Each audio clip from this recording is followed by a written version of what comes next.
Charles Lindbergh tragically lost his son to a kidnapping, but when it came to his children, the public had no idea Charles led a shocking double life.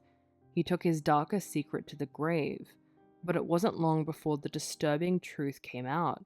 We'll get more into that story later on. From an early age, Charles had an interest in the mechanics of motorized transportation, including his family's Saxon 6 automobile and later his Excelsior motorbike. By the time that he started college as a mechanical engineering student, he had also become fascinated with flying, though he had never been close enough to a plane to touch it. After quitting college in February of 1922, Lindbergh enrolled at the Nebraska Aircraft Corporation's flying school in Lincoln and flew for the first time. At that point, he had no idea that he would become one of the most famous aviators in history. In response to the first non-stop transatlantic flight in 1919, wealthy hotelier Raymond Orteg partnered with the Aero Club of America for a historic contest. Whoever could fly non-stop from New York City to Paris first would receive $25,000, providing it was within 5 years. Since no one achieved this initially, the contest extended in 1924 to another 5 years. This was when Charles became interested. Having been flying as an airmail pilot since October of 1925, he believed this competition would be a piece of cake compared to his usual job in winter. But as we now know, it was not all smooth sailing. As he prepared for his flight on the morning of May 20th, 1927, it likely felt like the weather was against him, as the rain didn't seem to let up. With the runway so wet and muddy, workers had to wheel the plane into position, at which point the clouds broke and the downpour finally stopped. Although the clouds were parting, Charles still had to deal with another kind of fog.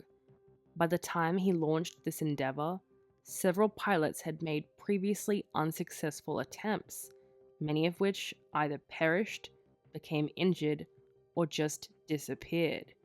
Needless to say, preparation was everything, including getting a good night's sleep.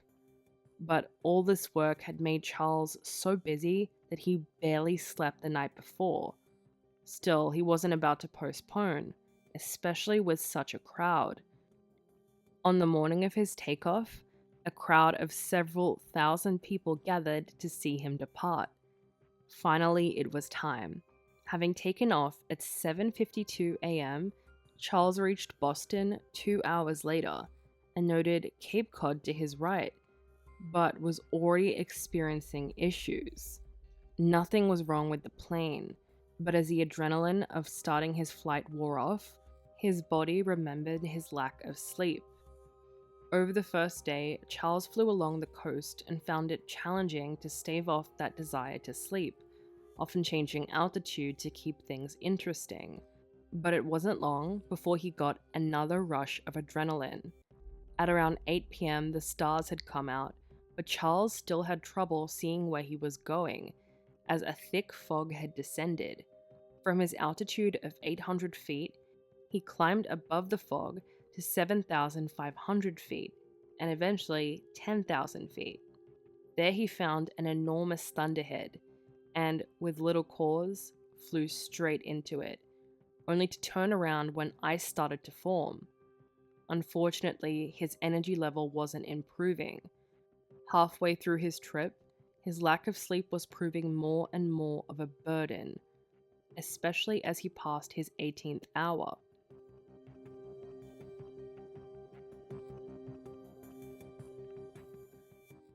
Falling asleep for seconds, possibly minutes at a time, he started to hallucinate due to his exhaustion.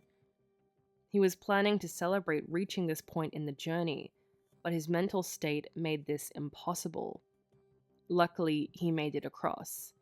Having passed 27 hours of flight, Charles thankfully started to see fishing boats, which led him to believe that he had officially crossed the Atlantic. Finally, he passed over his first bit of European land in Dingle Bay, Ireland, around 2.5 hours ahead of schedule. After 33.5 hours of flying, Charles finally reached Paris on May 21st, intending to land, but before he did, he wanted to please his spectators and circle the Eiffel Tower. He did so and then finally touched down on the field at 10:22 p.m., with a crowd of over 100,000 cheering fans in attendance. After his flight, this excitement followed him everywhere. Having accomplished such an astonishing feat, Charles's reputation grew, and soon everyone in the world wanted to meet him. Over the next few years, he received many requests to visit other countries and influential people, as well as proposals for endorsement deals and marriages. Shortly after his flight, Charles traveled to Mexico on a goodwill tour, invited by the US ambassador and his financial advisor, Dwight Morrow. While he was there, he met Morrow's daughter, Anne, and the two of them clicked right away. After 2 years of dating, they married on May 27th in 1929. And it wouldn't be just the two of them for long. The following year, Charles and Anne's household grew as they welcomed their first child and son, Charles Augustus Lindbergh Jr. Over the next decade and a half, Anne would give birth to 6 more children, the last being Reeve Lindbergh in 1945. With all his business and publicity, though, their children only got to see their father a few months in a year. Sadly, something sinister was on the horizon. On the evening of March 1st, 1932, fate dealt the Lindberghs a real-life nightmare. Their nurse, Betty Gow, realized the 20-month-old firstborn Charles was nowhere to be found. Betty immediately shared this disturbing news with Charles, who went to investigate. When he searched his son's room, he made a chilling discovery.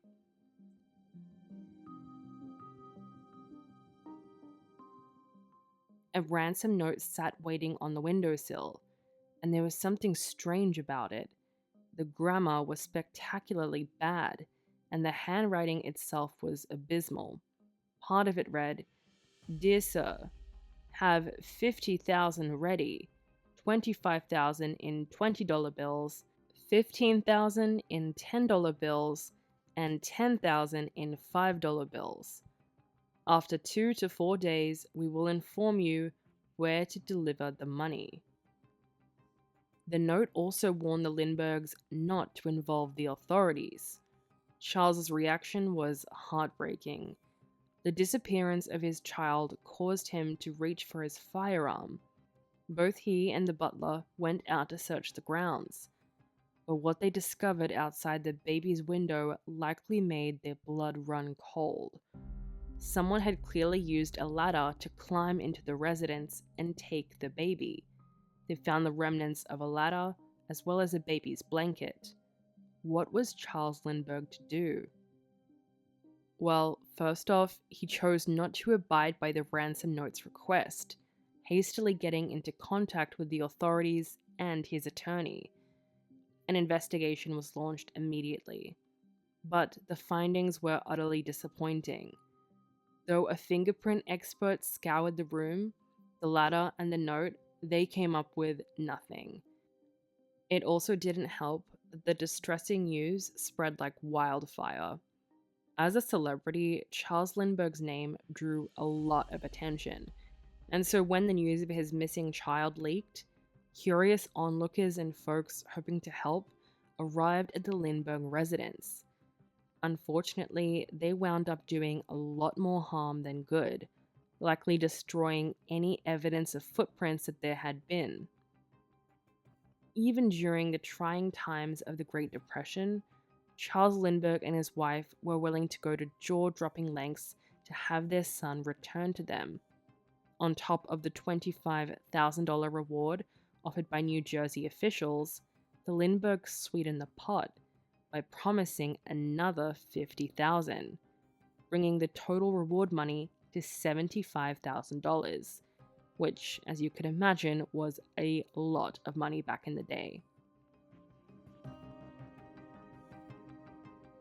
Charles had a powerful hand in the investigation, but there were more twists in store for him. The first ransom note certainly wasn't the last, and several others were sent with updated conditions, one being that the ransom amount had been woefully raised. $70,000 was the hefty price for the safe return of little Charles. In the end, the Lindberghs decided to pay this ransom in part. Through the intermediary John Condon, a retired teacher, the ransom was eventually offered up to the kidnappers, who agreed to accept just $50,000. But though they promised that the child was still alive, the truth was utterly devastating.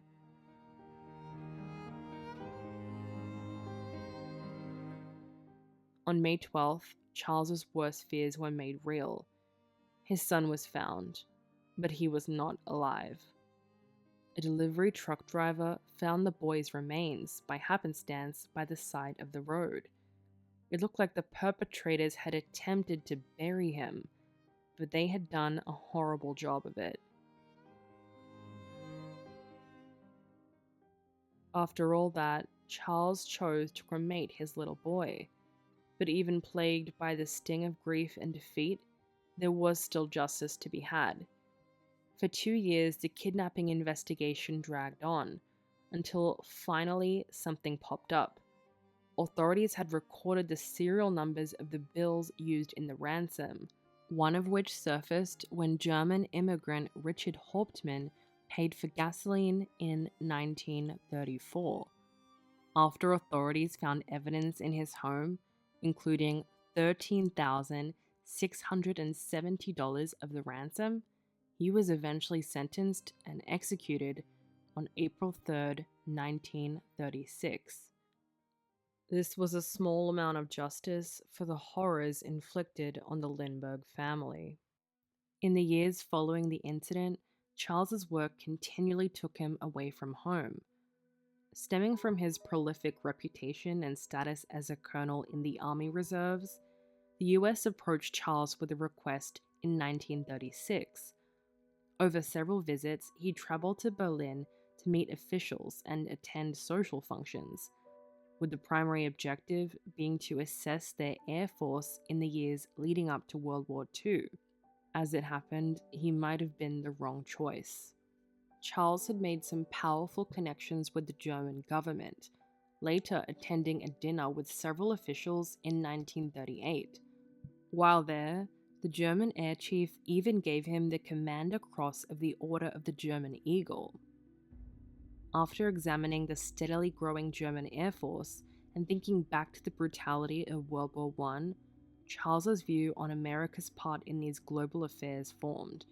Knowing that a large-scale conflict was coming, he adamantly opposed the US's involvement.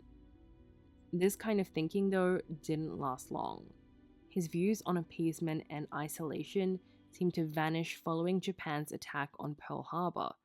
Suddenly, he wanted to join America's fight in World War II, meeting with the US government to request his re-enlistment in the Army Air Forces. But to his surprise, the door was slammed shut in his face, and nothing could have prepared him for their cold response.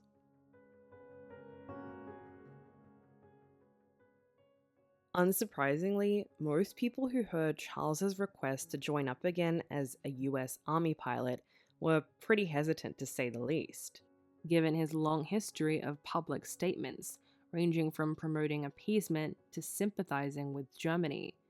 The Army didn't trust him. Roosevelt simply stated, "You can't have an officer leading men who thinks we're licked before we start." Of course, Charles didn't take no for an answer. Having been denied a recommission, he looked for other ways to do his part, including working with Henry Ford as a technical advisor. He then got much closer to the action in 1944, when United Aircraft sent him as a representative to the Pacific as a means to study aircraft in combat. But he did much more than any typical civilian. To all appearances, Charles considered his job with United Aircraft the same as being in the army. He even bought a naval uniform without an insignia before leaving. And this went further during his time there, as the army allowed him to fly 50 combat missions while still acting as a civilian.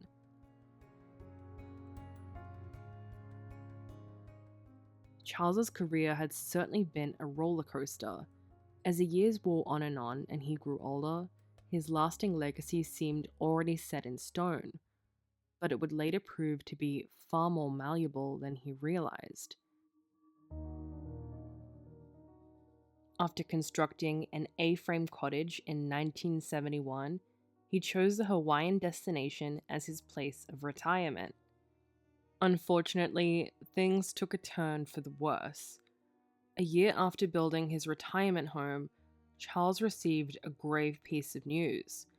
Diagnosed with cancer, he spent the next 2 years exploring different solutions, including radiation treatments in Maui, and traveling to New York to stay at the Columbia Presbyterian Medical Center. At a certain point, though, he knew where he wanted to be. After staying at the New York hospital for 26 days in 1974, Charles and his doctors saw no improvement in his condition. Knowing this was the end, he and his wife returned to Hawaii that summer to be at home. 1 week after returning, on August 26, 1974, Charles passed due to lymphoma. In the end, his legacy was marred by controversy. Even in death, there was more to his story. You see, Charles had taken his darkest secret to his grave.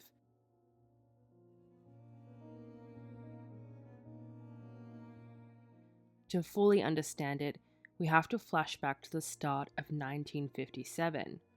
At this time, he was indeed married to Anne, but quite scandalously, he was in no way faithful to her. He cheated on her with 3 different women. Not only that, but these were so much more than brief flings. These affairs were quite long. Their length proved by the fact that he fathered multiple children with each of his mistresses. With Bridget Hessheimer, a hat maker from Germany, he had 3 children. Keeping things in the family, he also pursued a romantic relationship with Bridget's sister, Mariette, who was a painter. With her, he had 2 children as well. And somehow, he didn't stop there. On top of the 2 German sisters, Charles also became involved with his European private secretary, Valeska. He had 2 children with her too, born in 1959 and 1961. All in all, Charles had fathered 7 children with his mistresses in less than a decade. But he also didn't want the world to discover this truth. If there was one secret he wanted to take to his grave, this was it. And knowing that the Grim Reaper was on his doorstep, he did something quite desperate. 10 days before he passed away, he wrote a letter to all 3 of his secret lovers, asking them to keep their lips sealed about everything, the affairs and the children. All 3 women were loyal to his wishes. So much so that even the children had no clue who their real father actually was. On the rare occasions that Charles visited his illegitimate children, he did so under a fake name. To them, he was simply Carew Kent, and definitely not one of the most famous aviators in history.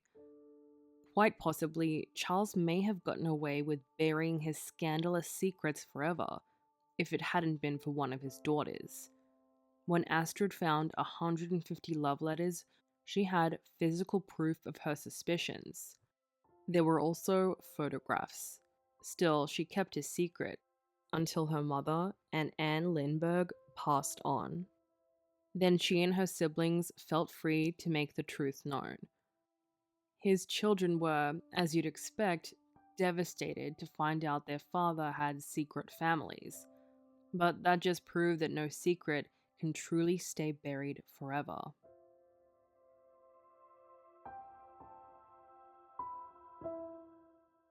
If you enjoyed this Factinate video, give it a thumbs up and subscribe for more incredible stories. Want to say in who we cover next? Join our membership program through the link in the description for exclusive perks. Your support means everything to us. Thanks for watching, and we'll see you in the next one.